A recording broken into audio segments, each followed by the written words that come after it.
Okay, so in a home stretch here, trying to get a lot of projects done so I can finally launch the boat after nearly 3 years. And I did not record everything, but I did record some, and even then some of the ones that I recorded, not a whole lot of detail. One of the ones that I didn't record was the installation of the Dodger. The Dodger did come with the boat. All I really needed to do was find some feet to attach it. Also, the front of it uses a bolt rope, so I had to get a bolt rope track, screw that down. Also, I varnished all of the exterior teak with Cetol. You know, for the gunnels, the handrails, everything except maybe the drop boards. For the drop boards, I use regular varnish, interlock satin, and of course I had to do some customization. Couldn't help myself but to do another inlay. This one is that same well that I did on the chart table. So let's see some of those other projects. Okay, so we've had a break in the weather, and I've removed the tarp from the boat for the first time in probably about a year and a half. And I did take this time to finally get the bottom painted, which I didn't record on video. A lot of sanding, and even though there's a vacuum running, still a lot of dust running everywhere. And then the paint, it's not my favorite job, having done it before on other boats. So I went with black, and it's a hard ablative. I used this, only needed one can. I used this paint from West Marine, which actually is made by Petit, as indicated on the back of the can. So went with black instead of green or blue or red. I think it was green once, and then it was red after that. But I like the black, and I'll be sticking with that. I've even painted all of the brand new root hulls, which were a nice shiny bronze, but now painted black, and propeller as well. Next I'm going to apply the name with paint. I used just a paper template, just cut out the letters, and now just drew in pencil, Intrepid. The boat's previous name was Kintyre for, I believe, most, if not all, of its life, according to the federal documentation that I found. And this could have just as easily been done with a decal, but where's the fun in that?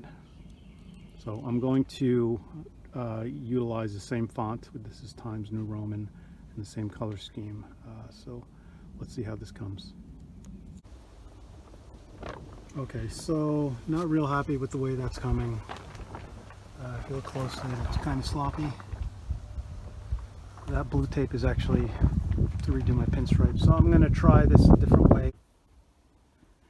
Yeah, so the painting didn't work out to my liking, so I did buy this decal name. Looks good. I'm trying to get it on there. The surface is curved, so doing it very slowly.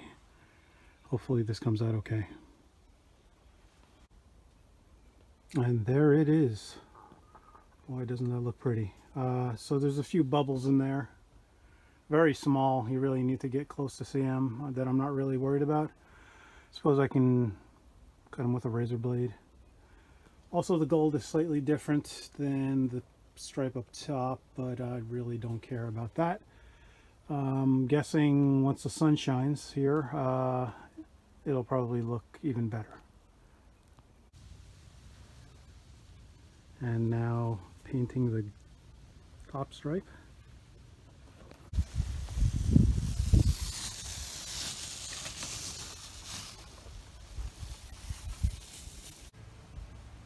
And I think that looks good.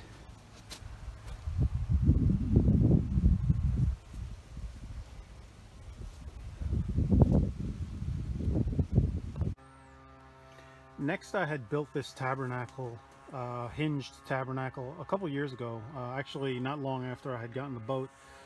And really what it is, this is the foot of the mast that simply just screws into the mast right here with 2 screws, 1 on either side. That part obviously goes into there. And all I did was I had gotten this stainless steel plate. It's about, oh, I don't know, maybe a little less than 1/8 of an inch. Cut it, bent these 2 pieces with holes, drilled 2 holes. Of course, I attached it to the foot here with some screws. And these holes hold these U-bolts, and the U-bolts kind of just go into those holes there, which actually still need to protect the coronet.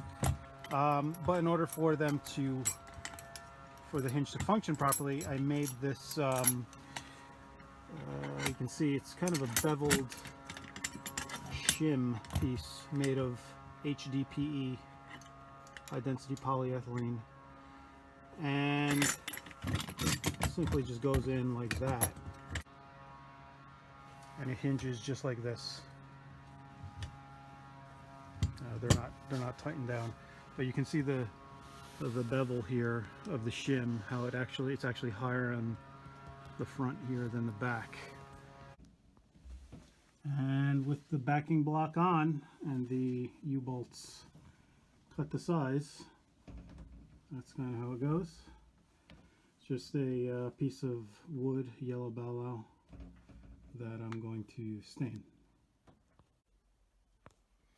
Next, I'm going to try my hand at making a trim surround for this midship hatch. It's kind of small. Don't know if you can tell from the video. It's only about 10 inches by 10 inches. It's an Lumar Ocean 10. And my first step here is to make this cardboard template.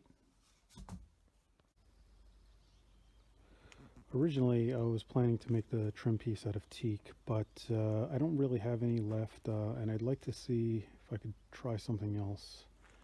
I do have this piece of old PVC molding, which I use to trim parts of my house, like along the garage there, garage door. So I'm going to see how this goes. And here I've dry fitted the rough frame, very rough. So all I did was I did the rough cutout. Obviously there's a lot of gouges in here, need to be smooth. And all I did here was screw it together. I recessed the screws. So what I'm going to do now is take the screws out, epoxy all the joints, put the screws back in so it's screwed and glued.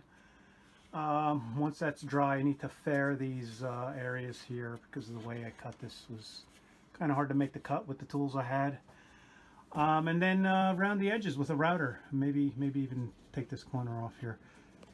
So let's see how that goes. I've epoxied it together. Also did some fairing with some thickened epoxy. And filled the holes with the screws. The screws are recessed. And now I've rounded the edges here. Also used a router to make a nice rounded edge here. But I tried to make this a little thinner and ended up butchering it a bit. So I'm going to use some more thickened epoxy to fair that. Also took a chunk out there. Yeah, so I'm going to fair it one more time before final sanding and painting. And I think that'll do it. It's all fitted nicely, faired. I've hand sanded it pretty much. Now I'm just going to paint it. And finally, the end result was this. I've sanded and painted it with about 4 coats of Easy Cabin Coat, and it looks pretty good. Not perfect, but better than nothing at all, I think. Give it a different perspective. Yeah, I think that looks okay.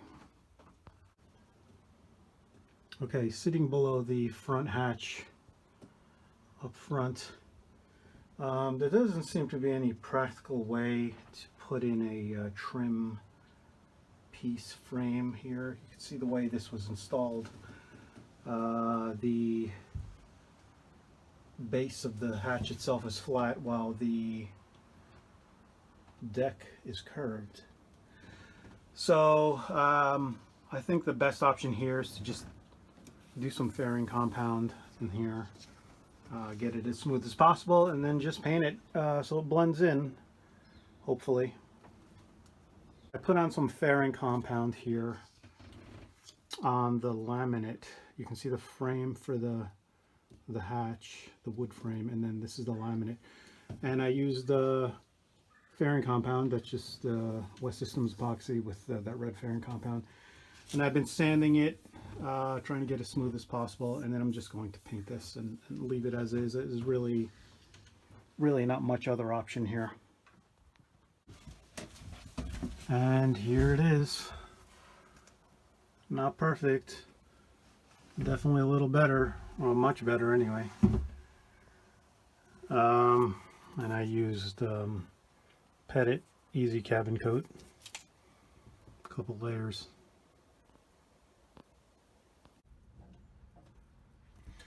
I'm working in the chain locker to close up the drain hole that I had put in here earlier on in the refit. And I've already laid down the glass. I started with just doing beveling around the small hole, and then I increased that bevel to make it a bit more tapered. So laid down several layers of biaxial and some peel ply, and let's see how this came.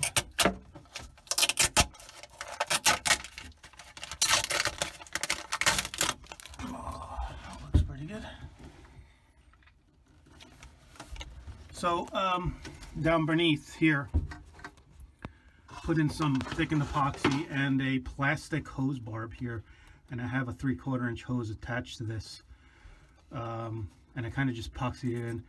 Threw down some chopped fiberglass. I still need to lay down some regular fiberglass cloth on top of that just for a little bit of strength, but that was relatively easy.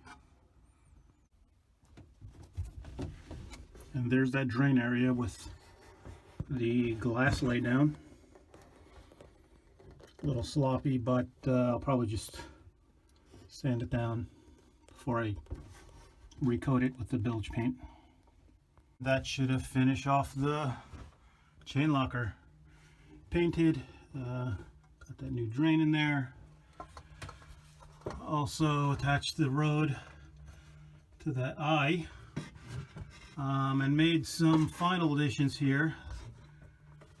These two things there and that there, which is 2 cleats and a chain tensioner.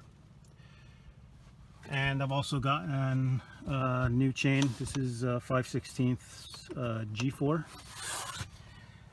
Also got a set of road markers which I need to put on the road just to mark the amount that I have out. So I think that's it for this part.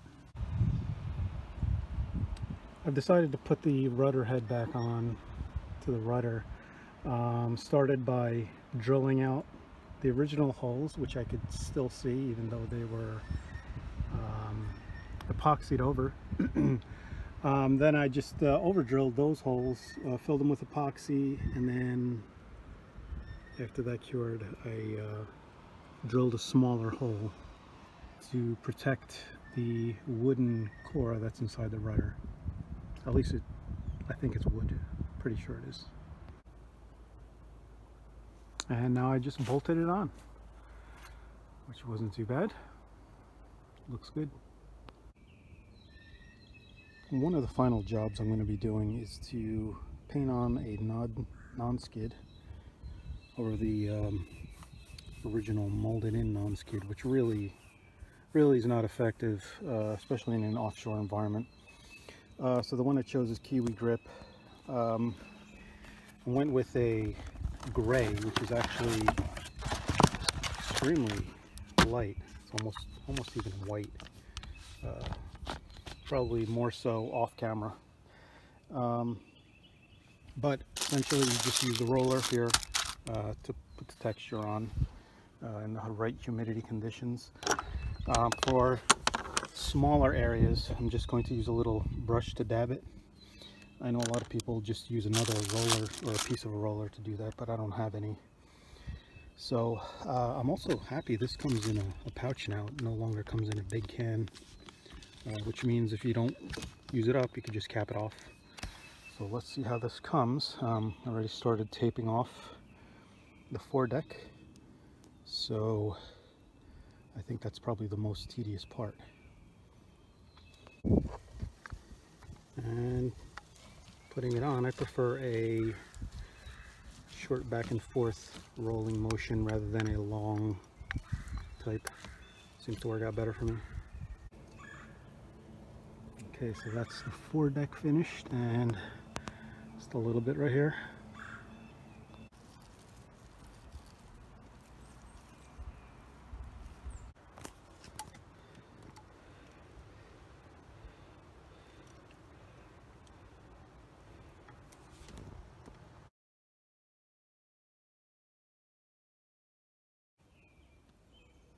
And here it is all finished.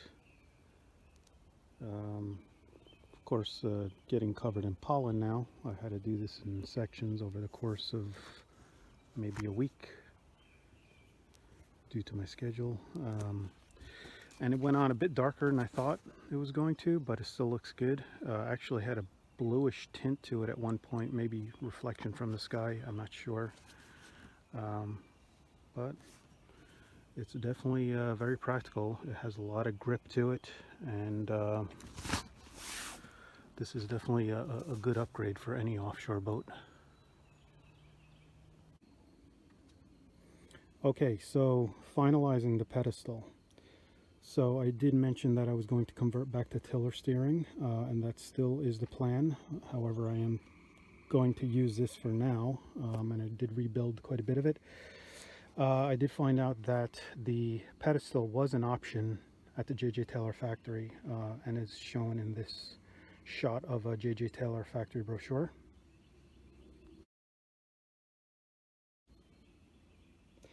And some of the final things I had to do here, this bloody compass, which was hell. I actually had to take it apart more times than I can count over the past couple of years. All I really wanted to do was add this little light housing, and I screwed it into the wrong place, ended up introducing a big bubble. So I took it apart. Every time I would try to close it back up, I would get another bubble. Make a long story short, I finally got it together. There was a small bubble in there, but after it heated up in the sun, it disappeared. Honestly, if it comes back, I really don't care. Other than that, I'd mentioned that I was going to replace some of the pulleys or sheaves, or shivs as in nautical terms. These are the old ones. Here's a particularly bad one right here. And I was able to get 4 bronze ones, cleaned them up and installed them. So here's one. Of course, the idler is still there.